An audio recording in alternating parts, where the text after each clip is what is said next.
Hello all. Okay, so it's a lovely May Thursday afternoon. It's 5 o'clock now. I'm currently at the Backwater Dam Reservoir in Angus in Scotland. Now what I've done is I've cycled my bike with me.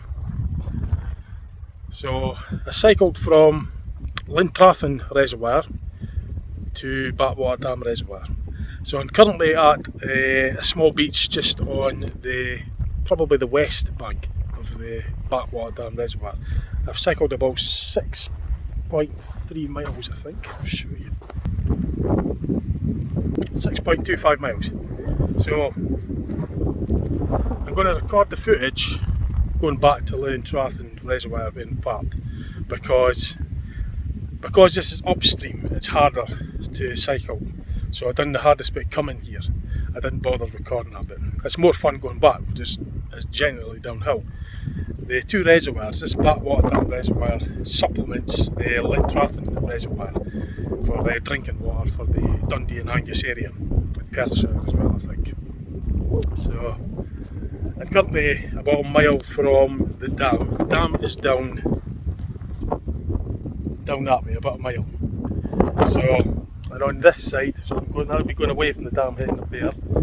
I've cycled about a mile from the dam on this side to come to this lovely wee beach bit. So I'm going to chill out here for a while, and then when it's time for me to cycle back, I'll record the footage using the makeshift setup that I've got, so I could fit the phone to record the cycle footage back to where I'm parked, which is I was just ahead of Lintrathen. I go through Lintrathen, the village of Lintrathen. That's where the Lintrathen Reservoir is at. So it's lovely scenery on this lovely day. And the path that I cycled along is just a stone throw there, it's just up there. So I just wheeled the bike down here about 1 minute. The path runs along there, this way. So going back, I'd be heading that way, and I come to a sort of like a wee barrier for this because it's a private, it's no through route for motor vehicles. But hikers and stuff could, hikers use it. I've saw that, and I've done it with the hike club as well. So I've cycled right around here as well. But I've cycled further on other days. But today this is where I'm at anyway.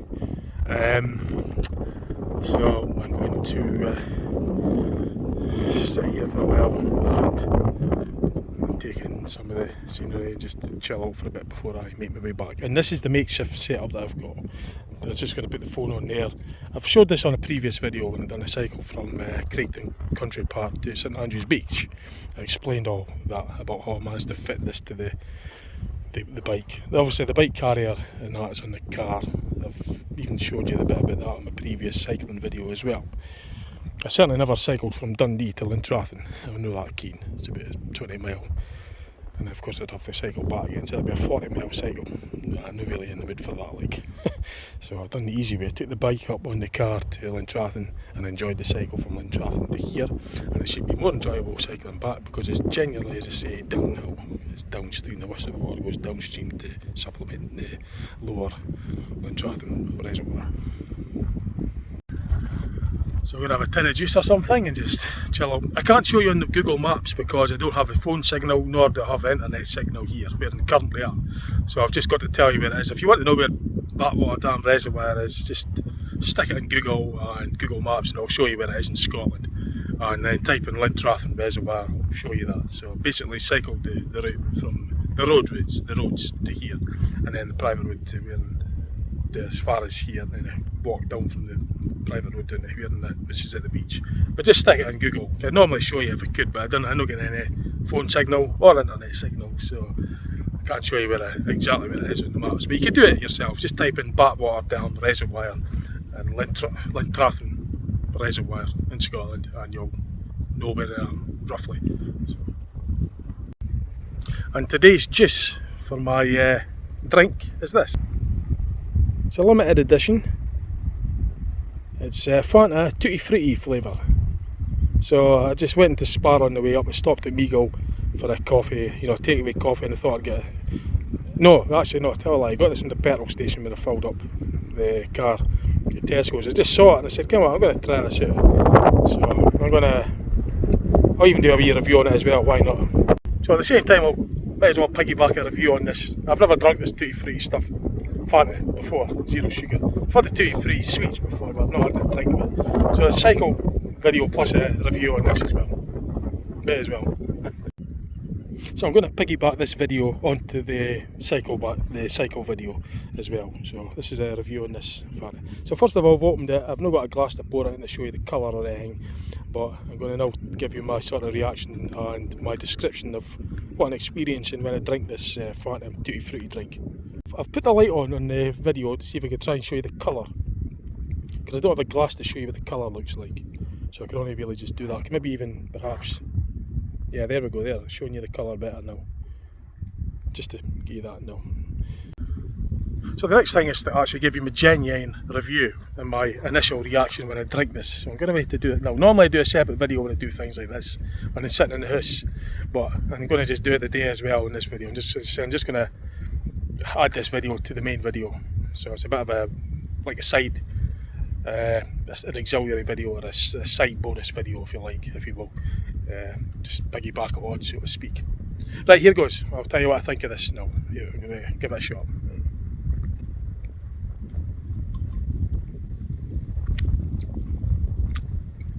It's very sweet, citrus-like, mixture of fruits slightly.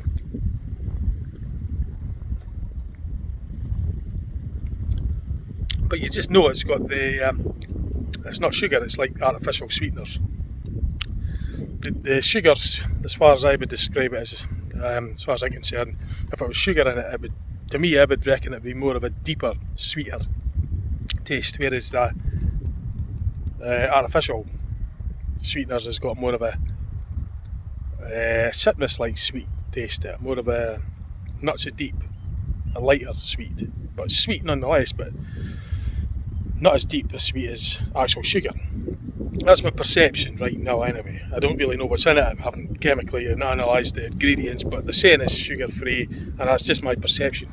And by the way, looking behind me, there's a couple of things I'm going to show you. It's a wee bit off subject, but it's regarding the trail in the sky. I'm just going to show you this as well while I'm here. And it's also for own records also. So I just want to highlight this as well. It seems to be a thing when there's clear sky. A lot of these trails, there's a lot of theories. I'm just going to log this in as well.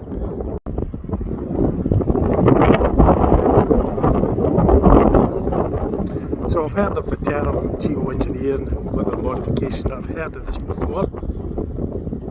So I say, I have recently, I've heard reports and mentions of experimenting regarding dimming the sun, using geoengineering to reflect sunlight back into space by making the clouds more reflective, using perhaps aluminium oxides or some sort of chemicals to deflect the light back into space to limit the amount of sunlight reaching Earth for experimental cooling reasons is what I've heard, and it's widespreadly recognised now because it's just been so-called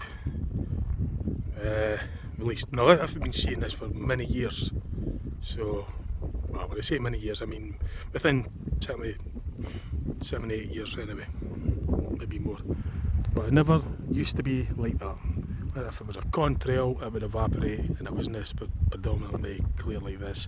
And these, I've seen such things actually form into clouds as well. But just logging it in anyway for my own records partially as well, so I'm just going to stick this on the video so I can look back at it myself. 15th May 2025, and it's about 5:20 in the afternoon. And it's just another one of many I've seen. I saw it creeping into the video in the background when I was doing a review. Also there's some over there as well, it's sort of doing the usual. So I'll get a few pictures of that.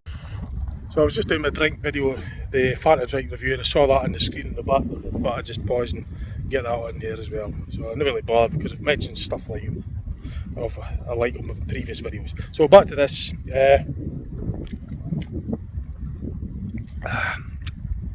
Yeah, kind of citrusy. It resembles fruit, but it's not so deep in flavour though. It's not that deep in flavour. It's alright, but it's Normally when I think Fanta, orange comes to mind. That was the original Fanta, and it was sugar, no, proper sugar, just orangeade. It was Fanta. It was my outfit. Then you got all these different flavours. They brought all sorts of different flavours up. But the colours as well, tutti frutti. I remember the sweets, the tutti frutti.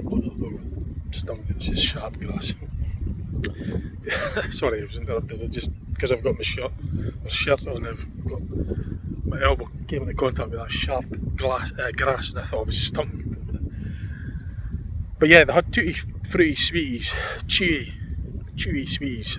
I had that as far back as the 80s. They were quite like a crispy shell, a bit like Skittles, but they were rectangle. Well, no, they were actually square, and they were kind of like rounded, like a pillow-shaped square, a cushion shaped, but small as well. But they were quite fruity, chewy, had a crisp shell on it. Probably the equivalent of Skittles. But the tutti fruttis, that's certainly a thing of the from the 80s. I remember that. Well, I don't know when they came out, but I remember it in the 80s anyway. So it's quite a nice drink. It's a novel way. I'll show you the ingredients as well. So that's what it's saying that's in it anyway. That's all the stuff that's written about it that they're putting out there to claim what's in it.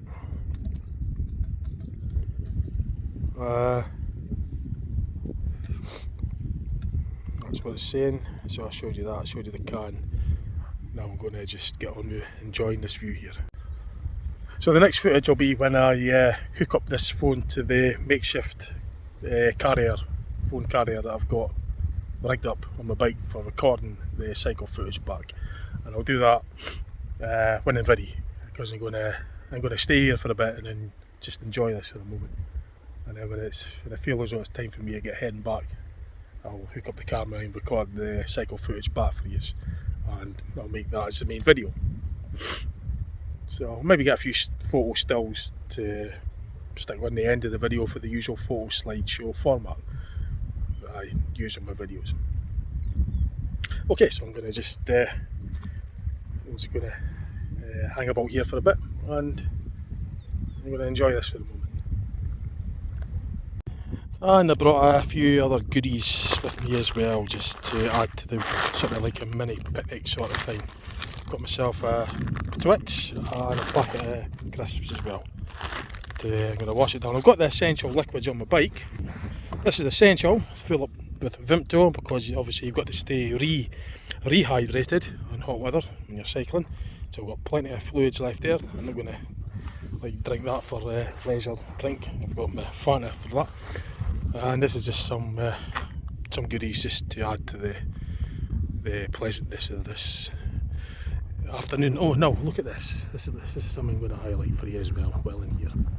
Now this camera, I don't know if it's zooming in it because I'm getting a lot of reflection on the screen, but I hope you could see this St Andrew's Cross in the sky with the trails. Oh, there's another one as well. Look, I don't know if it's coming out. I hope it is. I'm just wanting to try and show you. But anyway, there we go. I'm just showing you what I can, and it's also from my own records as well. Because when I look back to this, I could also see what I've recorded from my own records, and I didn't see any harm why I can't share it with you, because anybody at any time that's here could see this. And all I'm doing is showing you the scenery and showing you what I'm seeing, and telling you what I've heard of before. And I can assure you, I do not remember this sort of activity and this thing, all this sort of stuff going on in the skies before, until recent years. And when I say recent years, I mean around about 2015, 2016, 2017, certainly 2018 was a big turnover. That was a big year for as far as I'm concerned, with things going on in the sky and the weather, light levels and all the rest of it. But I'm logging it in anyway, so I've got that, as well as the beautiful scenery, the Scottish scenery here at the Backwater Dam Reservoir. So just before I forget to tell you, this is the leisure drink. It's a fizzy drink. The Vimto that I've got on my bike, the essential fluids, is diluting juice, so it's got a high percentage of water in it, because water's the main rehydration fluid. Water, proper fresh water. So the diluting stuff is just most of it's water, so that's what I've got on my bike for proper rehydrate. This is just a leisurely drink. That's just for fun, just to sit and drink while I look at the views. But you wouldn't want to just bring that alone. You don't want to bring sugary or too much sugar drinks or fizzy drinks to properly rehydrate, because you really need water, pure water, to rehydrate. Although I've added a wee bit of diluting Vimto to it, the majority of that fluid on my bike is water anyways. And regarding the review on this, the smell, I've got to tell you about that. It smells fruity, but it's not that strong a smell. The taste is your average sort of strength taste for a sugar-free drink, and the smell is not overwhelmingly. You know it's a fruit, like, but it's not like really strong fruity or anything like that. And it's based off the different coloured sweeties, tutti fruity sweets that used to get in a sort of like a square packet. So say it was like maybe the early precursor to Skittles.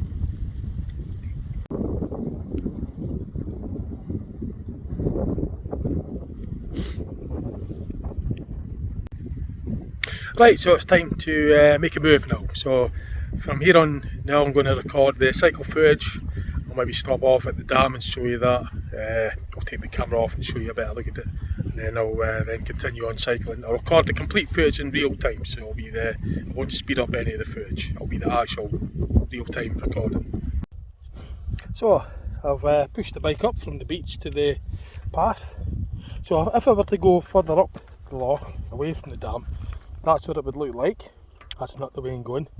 I'm going back now, so I'm going to show you the route I'm going to go back on. So I'm just 6 and a third mile back. I'll stop off, there's a mile down there. I'll stop off at the actual dam itself. I'll show you a bit of that. So let's go.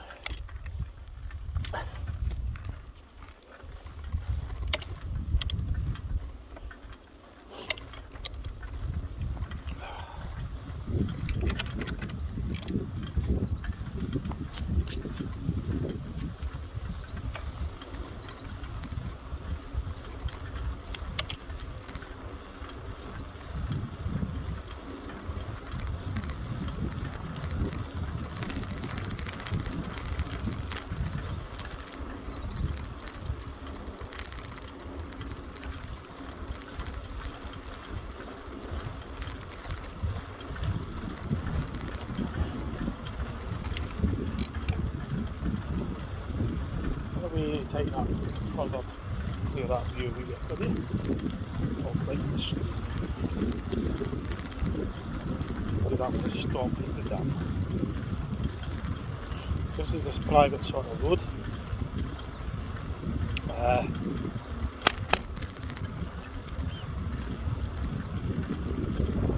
It just comes out through the barrier at the end. To the public road, so it's just further down a bit.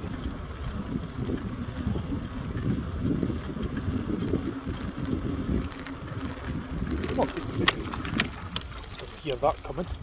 It's a Land Rover, so that's a Ranger or something. It's good, it's fine. So that's the thing, even though it's a private quiet road, you've still got to be careful for traffic. I didn't really expect that, but I was still having to listen out. That's the thing, if you've got headphones on, you're running the risk of not knowing if you could just assume that there won't be any traffic behind you. Although this is a private road, there's still the chance of traffic. So it's not really the best idea to wear headphones while you're cycling on the road. I was thinking of doing that actually, but I've got to then consider that for traffic, and perhaps get the volume down so I can still hear what's going on behind us. Because that was a prime example, I didn't really hear that, I didn't expect anything to come. But I heard the tyres, so you still have to be wary of that.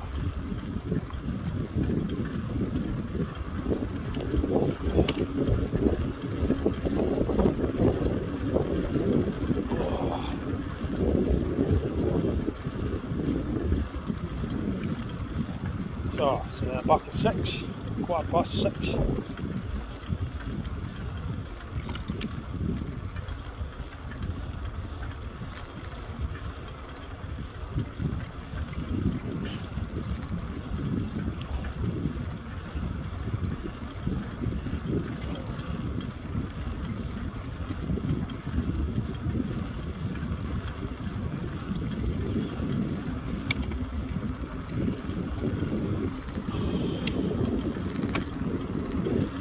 One thing, there's a lot of midges in there.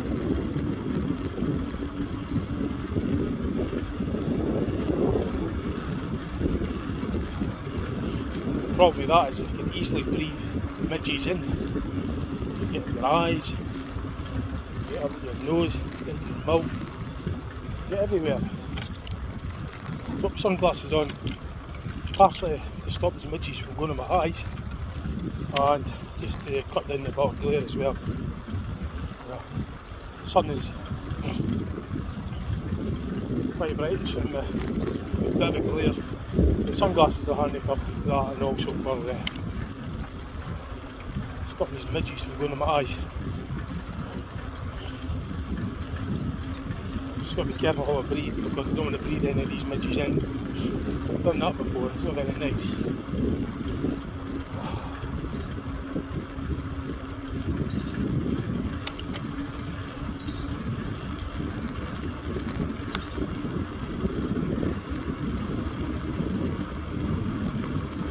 Sunglasses as well, so you've got the shadow areas of this, and sometimes makes it hard to see the surface. You don't want to be going down any potholes. So this is the barrier we're going to build. The dam is on the left.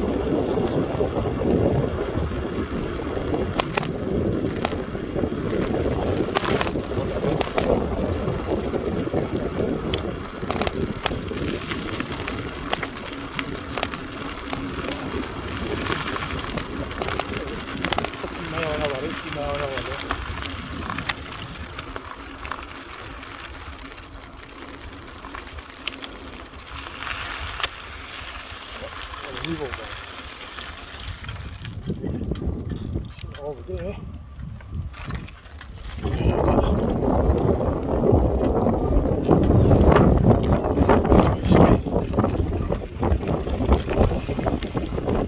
Street park to stop at, show you the dam.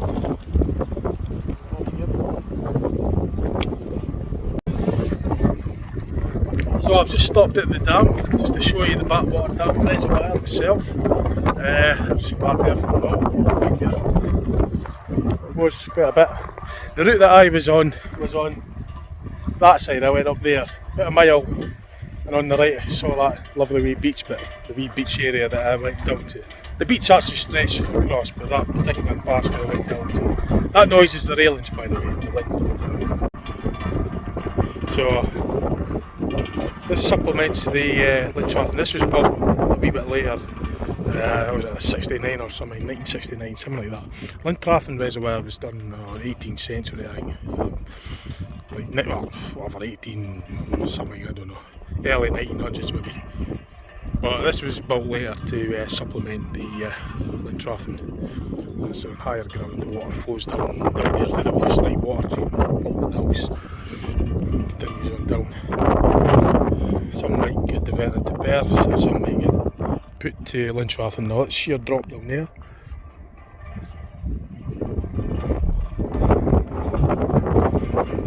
And the overspill is there as well. So if the water is quite high in the loch, that'll just spill down there, down the overflow. That'll be the valve hooks there.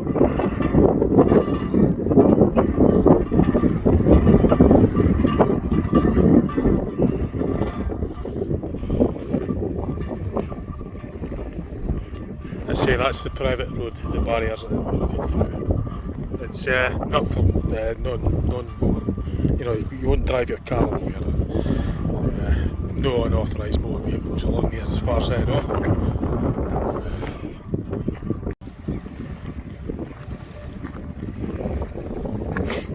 So I've done videos in this area before already, but I'm just going to do another video of it. Seen in here on my bike.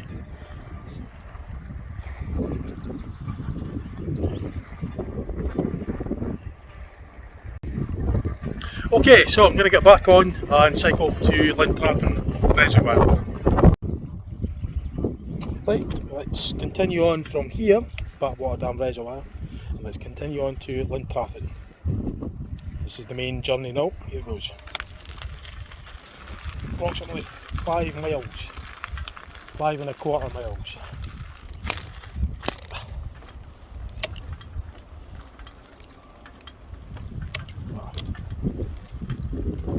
Should be easier.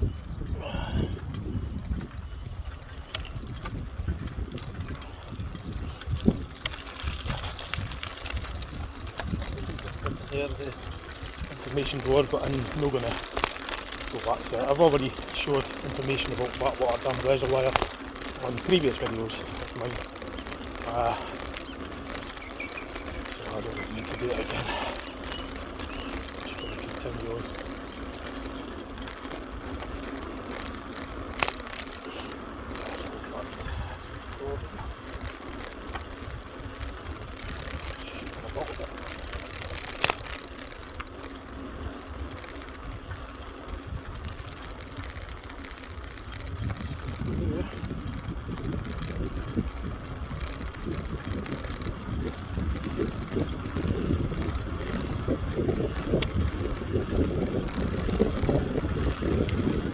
Right, just going to get the foot down and get going now because I don't want to be mucking about. So the video will come all the way it comes out. It's not a good look at that. I just have to crack on and getting back to the car now. So there's not much I can do. If the video's jumping about a bit, then I just have to go. I'll just have to be the way it is. I'm not going to put down at it anymore. I'm just going to concentrate on cycling. It'll be what it is. What it is. It'll be what it is.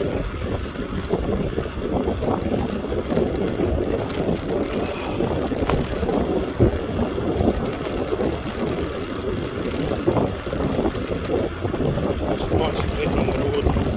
Doing it 60 miles an hour. This is not black road, so you're going to be looking down the camera. It's jumping about, vibrating around, and so be it. That's all I've got at the moment. I've not got a GoPro. Quality will be what it will be. I can only just hope that I'll be alright. I'm sure I ain't going to get distracted by it because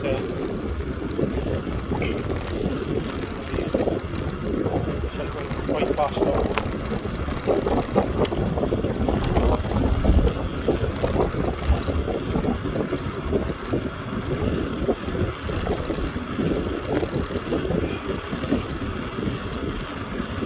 This is the main deal, the main cycle.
This is the road on back. So just to continue along here, 10 miles and we get to Kerry. Not today, but certainly not on the bike.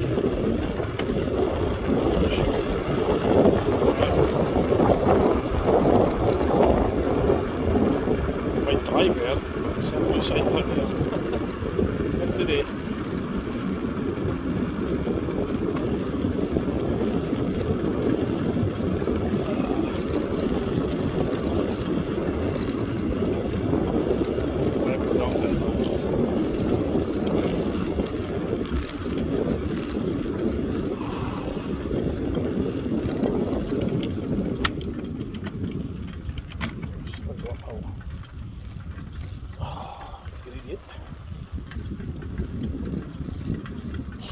doing fast speed, I'll put the sunglasses back on for the main reason to stop anything going in my eyes like flies and midges and that. Because when I'm doing about 25 mile an hour, 25 mile an hour, it's not very nice getting that in your eyes. And anyway, those stone chips coming up from the wheels, I don't want that going in my eyes neither. Even if a bee, even flying into a bee at that speed, isn't very nice.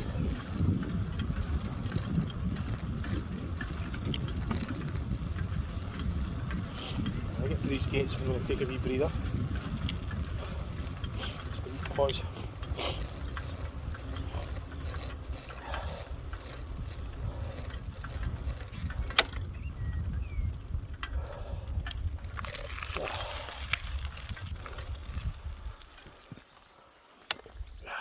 Stop here for a minute. Okay, let's get moving again.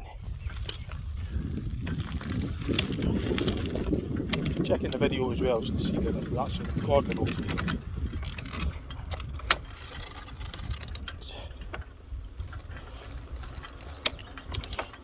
It is what it is basically. I haven't invested in the GoPro yet, so I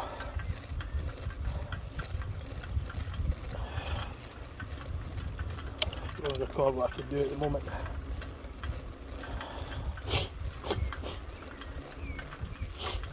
Just got to makeshift, use my makeshift setup and record what I can. I just share that with you. That's really the purpose of this video. Just to share my day out, that's all. Show you a wee bit of the Scottish countryside along the cycle route. Slight uphill.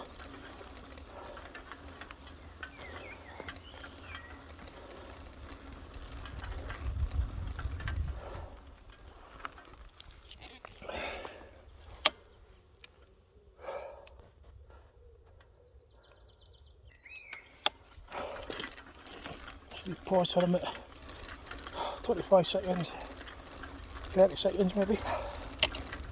That's what I do. When I get hit with a hill, I just do a wee bit, stop for about a few seconds, then I'll do a little bit more, then I'll stop, then I'll do a little bit more, then I'll stop, and I'll just do that until I see fit. Once I get to the level, I just cycle at my own pace. There's one thing I don't do is I don't get off my bike and push it unless I'm going upstairs or something. You know, something that I can't cycle up, like up that embankment, the grass embankment. You know, stuff like that. I never stand up on my bike neither. I don't stand on my pedals when I go uphill. I always remain seated. And I always cycle sitting down. Always have. Certainly for the majority of the time anyway. That's just how I've done it. I always cycle sitting down. So I just, some people stand up on the pedals to cycle, but the last time I done that was about 30 odd years ago on my mate's bike. And he'll tell you, when I done it, the chain snapped, and I think he was best pleased with that. I've done it before on my bike, and the chain snapped, so I'm not really comfortable while doing that anyway. I've always, the majority of the time, just stay seated and cycle my bike seated, and just tackle the hills like I said earlier. I just simply cycle a wee bit, then I'll stop, do a little bit more, then I'll stop for a wee break, and then just do it like that all the way till I get to the top, and I just pace myself. It's always worked for me. I'll continue doing that for the foreseeable future. That's where I will always cycle.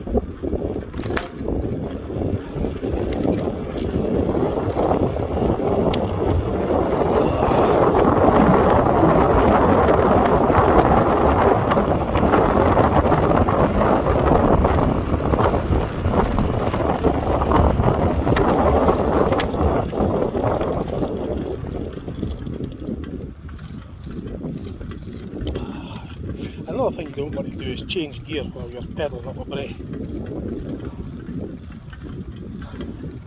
Sure, if my mate is watching this, he will remember that. One of my mates will remember that. Had to swap his bike. What did I do? Well, accidentally done it before, changed gear up, pedalled up a brae, snapped the chain. Snapped the chain. It's not a good idea. It's best to get the gear changed before you hit the gradient, so you're not changing gear while you're putting pressure on it. Certainly don't want to snap the chain up here. That's for sure. It's going to be a long walk back, pushing the bike back. I don't really want to be doing that. Anyway, this view is wonderful. I'm just going to take a wee break. Just going to stop here for a moment. I'll get a wee drink of Fanta.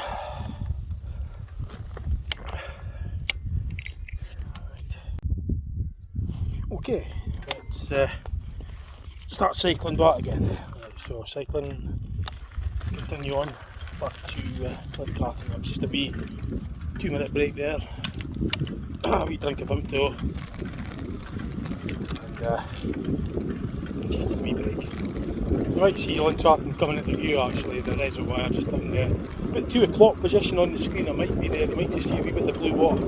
So you look at about 2 o'clock position, you might just see a wee bit of Lintrathen Reservoir. We'll see a lot more of it when I get there, but for now I'm just going to knuckle down, keep my head down, watch what's going on. I won't be able to do what's going on, I'm just concentrate on cycling now.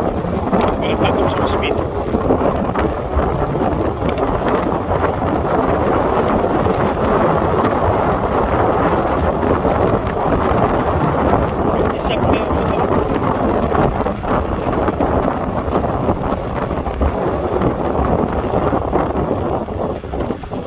Doing 27 mile an hour there, so I had to just concentrate on cycling there. I couldn't really look at the sights or anything like that, tell you what I'm seeing, because when you're doing these speeds you've got to stay focused on the side of the road. You get a pothole at that speed you're going to give up.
16 half mile an hour.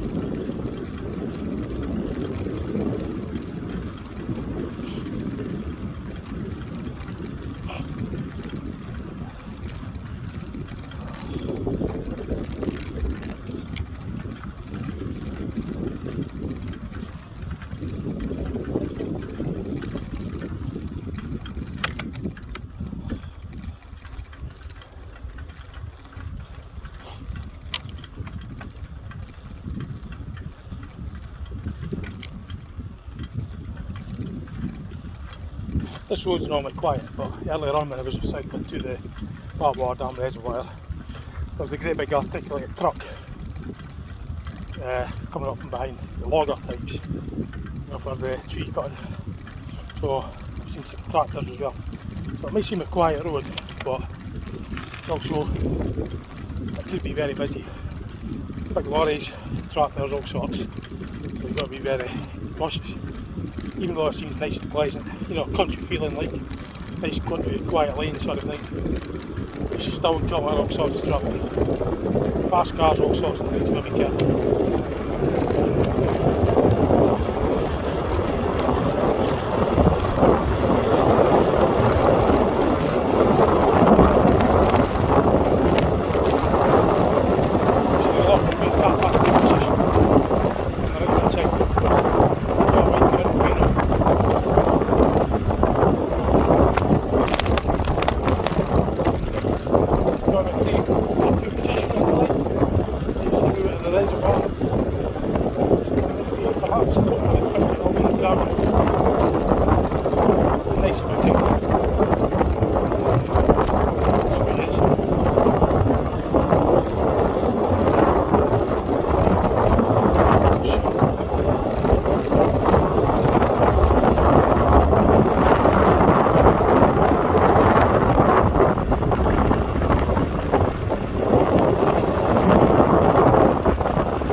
I'll get here because it's the same going downhill.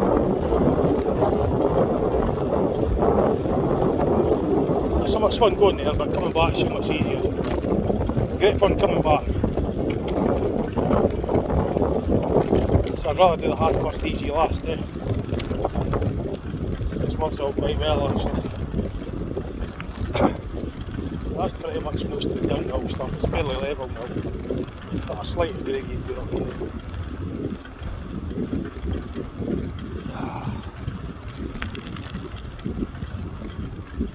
That road coming up on the right and turning down it. So turning right at that next junction there. Oh no, it's the road's not, I say, it's not a junction on this road, it's the road to the right and turning down.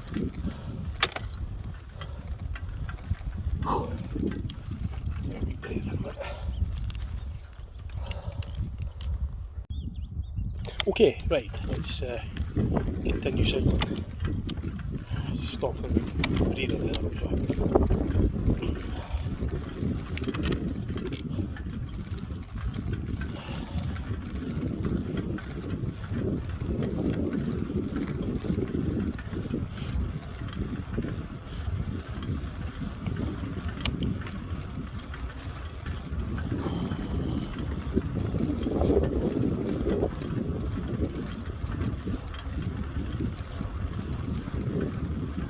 Turn right here, so just make sure there's nothing coming behind before I start to manoeuvre to the right.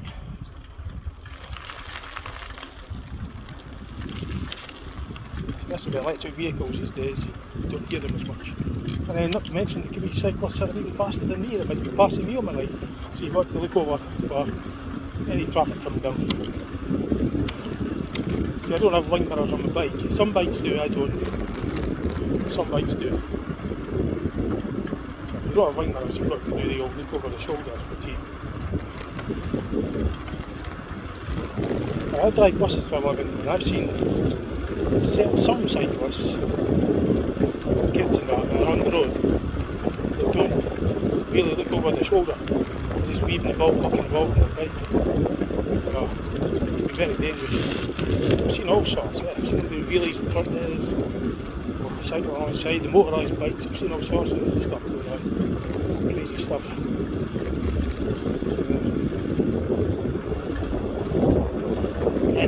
Anyway, just got common sense really at the end of the day.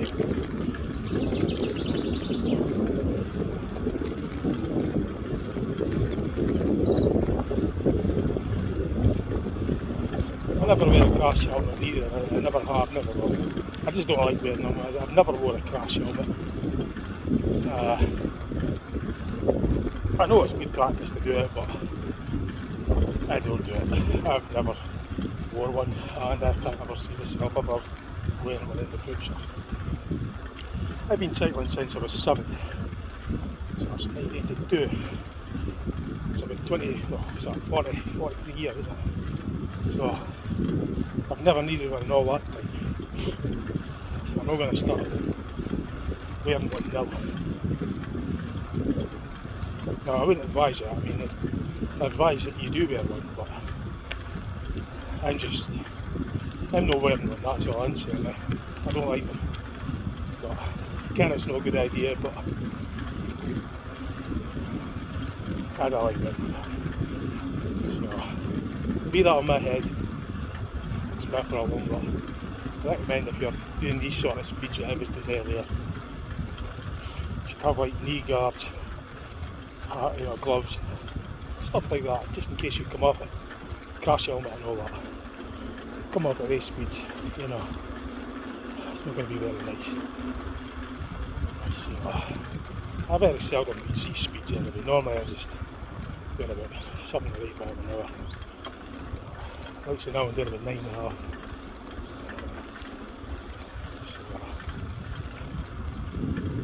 Just sort of cruising at the moment, enjoying this lovely sunshine. Put the sunglasses back on again, I think. Enjoying being out in nature.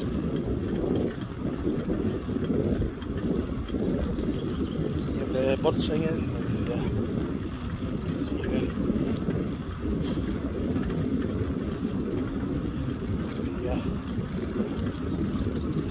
Nature, basically.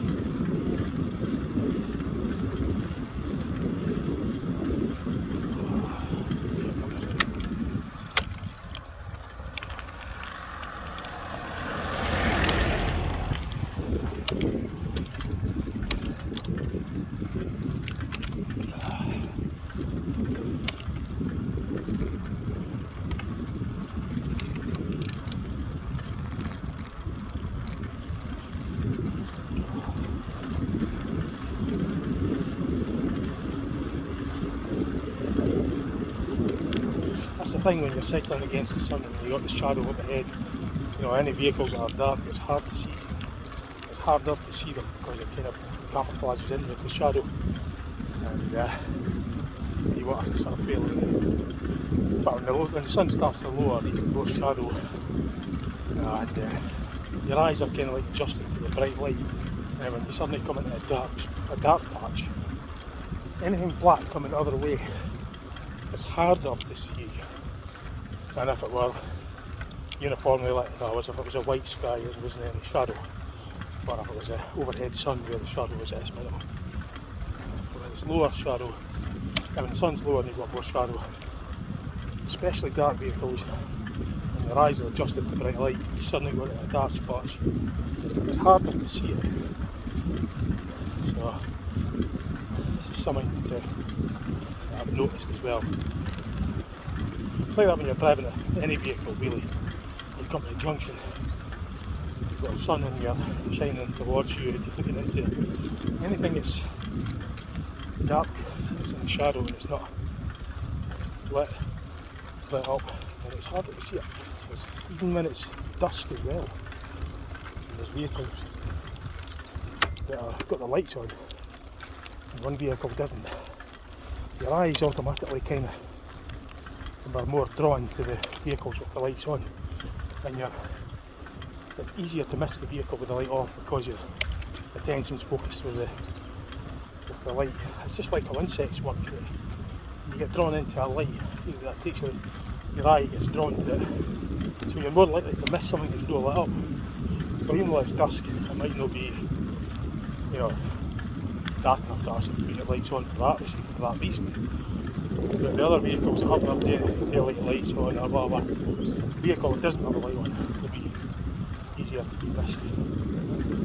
And some of the cars that have automatic lights will come on in the shade and it's in the darker area.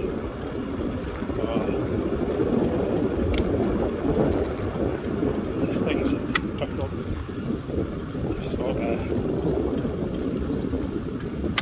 see that kind of thing as you use the roads a lot. This is coming into Lintrathen, by the way. We're just going to go through the village and parked at the other end. So I'm stopping at the Backwater Reservoir.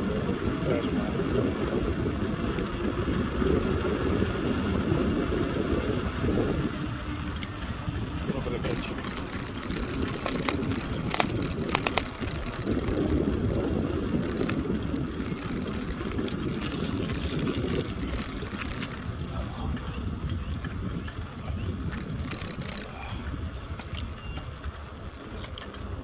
Passing the lodge at Lochside, Lintrathen, on the left. I went there about 6-7 years ago for a coffee and a cake or something. It's a lovely wee place. It was during the winter I went in,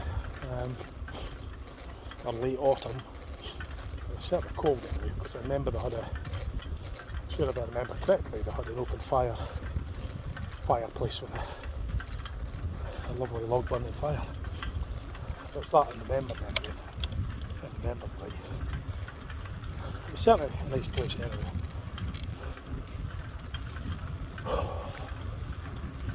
So like I say, I'll show you this loch once I get to the car. The car's just up the corner, just up the road a wee bit.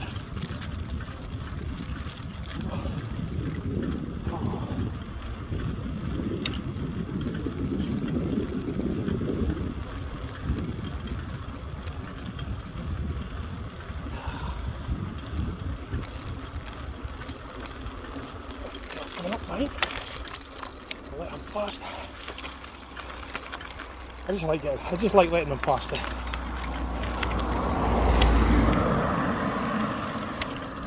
See, I'm not really keen on having traffic sitting on my tail, so if I'm on my bike, I usually just pull in and let them past. You know, I just think it's more comfortable that way. I don't genuinely cycle on busy roads anyway.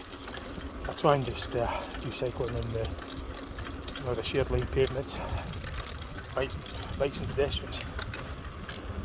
And if I'm ever cycling on any pavement that isn't shared, I usually only cycle at a slow walking pace anyway, just a little above the jogging pace, and give the pedestrians, you know, bags and bags of room.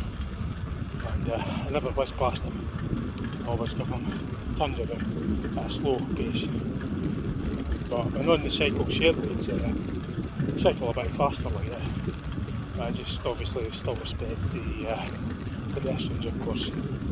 You know, it's just common sense, like. So there's my car, it's parked properly off the road, responsibly, so it's not causing any problems. I made sure the ground on the near side was fine, suitable, so it's not going to cause any sink or anything. It's all hard ground to get out and check. The car's still there, which is obviously good. Oh, I just made it back in one bit. And I quite enjoyed that. Okay, so that's his arrived back. So I went there and back and got there without any problems, and I've done about 12.5 miles in total. So there's the overall distance that I've done today. I'll tell you all the maximum speeds and stuff in a minute. That's not really going to go in focus, unfortunately. So averaging at 8.8 mile an hour.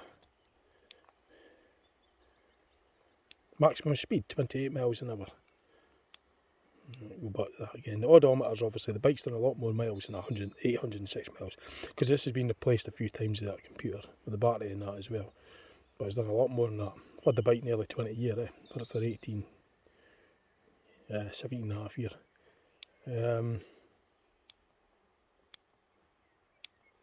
Yeah, maximum speed 28 mile an hour.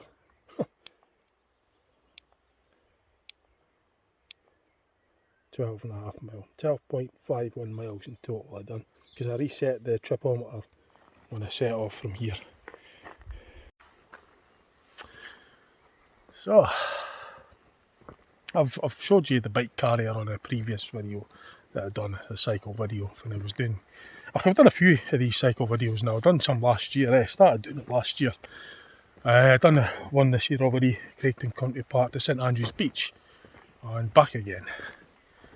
So today, I've done this route before actually on my bike on occasions before, but this is brilliant. It's just, I like the peace and quiet, the scenery, the fresh air, the lovely views. Spectacular. It's great. Yeah, I just enjoy being out in the country. Oops, jeez, peeps, I've got a bit of a fright there. Here I am speaking loud on the camera. There's actually a small family or a group of people, friends or family. There's a few people down there having a picnic. I just kind of supported them there. I'm not going to show them in the video, but they probably would have heard everything I said, because when you're in the countryside like this, when it's quiet, the sound will travel quite a distance, you know. So there isn't anything to absorb the sound like you would if it was a bottled area, so you could probably hear everything I just said. But it doesn't matter, it's going online anyway, so big deal, eh? So I'm just telling you what I'm seeing, like, whoops. It is a busy day after all. This probably should have expected to see people, because there's cars parked up like that. But yeah, I mean, the weather like this, I mean, this is the place to be, like, eh? Just coming out here and chilling out. I didn't notice them earlier, and just a bit sort of. Anyway, never mind. I'll show you the views. This is really nice. So I'm not gonna. I'll try and avoid. But this is Lintrathen Reservoir anyway, and it supplies Dundee with its fresh drinking water. There is a pumping station and a filtration station further up. You know, that will obviously treat the water and pump the water up to the tower. There's like a upstream towers, there's water tank towers where the water will be at a sort of elevated height, and this will allow water pressure in your tap in your house, because water will flow down naturally. So what they'll do is they'll pump the water up to like a water tower, and then from that tower the water will flow down at a pressurised rate, because it's gravity fed. So when you turn your tap on in your, you know, like your kitchen sink, for example, you're going to get water pressure. If it weren't for the towers, the water pressure in your tap wouldn't be very good. It'd just be rubbish, you know, you wouldn't get much pressure. So to overcome that problem, they pump the water up into a heater tank, and it's gravity fed. You've also got tanks in your house on the top of your loft for your hot water boiler or your immersion heater. So it's constantly fed water, because you don't want your immersion heater running out of water, because it will cause a serious problem. So the water in your boiler, there's got to be water in there at all times. So you could pressurise water, but you cannot compress water. But you could pressurise water, but you cannot compress water. Unlike air, you could compress air, but you can't compress liquids. That's the principles of hydraulics, by the way. Because water or hydraulic fluid cannot be compressed, it can be pressurised, however. So yeah, it's just it's the water basically flows downwards. But see, the water at its normal rate wouldn't be very good for tap pressures, as I explained earlier. I've actually had a look at. I've done a video article on the Minnesota Water Tower right back on my channel, right to the start more or less. I done a wee 3-minute video article about it, and I got some footage just panning the camera up to it. I also remember when I was 14, it was back in 1989, me and my mate climbed up we basically climbed up it, there was a scaffolding, we went right to the top, and the view you got was amazing. But you wouldn't do that now, I mean, gosh, so you fell off at that height, doesn't be a thinking about. But we were, we've done all sorts of things. I mean, that was a lot fitter. I climbed up roofs, building top, roof tops, done all sorts of stuff, daft stuff. But I was quite big for my age as well, so I had that advantage of getting up to these heights, especially the school roof. And they would ask me to give them a high stay up, and I just make my own way up. But it wasn't so bad getting down when you were taller, because there was less height to fall from. So that was one advantage. But it was a lot fitter. I used to just love climbing and doing all sorts of outdoor. I was a lot fitter outdoor sport, and rugby and that with the school. It was great. I wish I was like that then, but it's just you get older, But never, no, I don't think like that. When I turn 50 in a couple of months, I'm going to start thinking about feeling younger rather than thinking it's a milestone and getting older. No, I'm just going to start thinking younger again. So what? If you turn 50, big deal. It's just another year as far as I'm concerned. You're as old as you feel. Right, I'm going to round this video off. So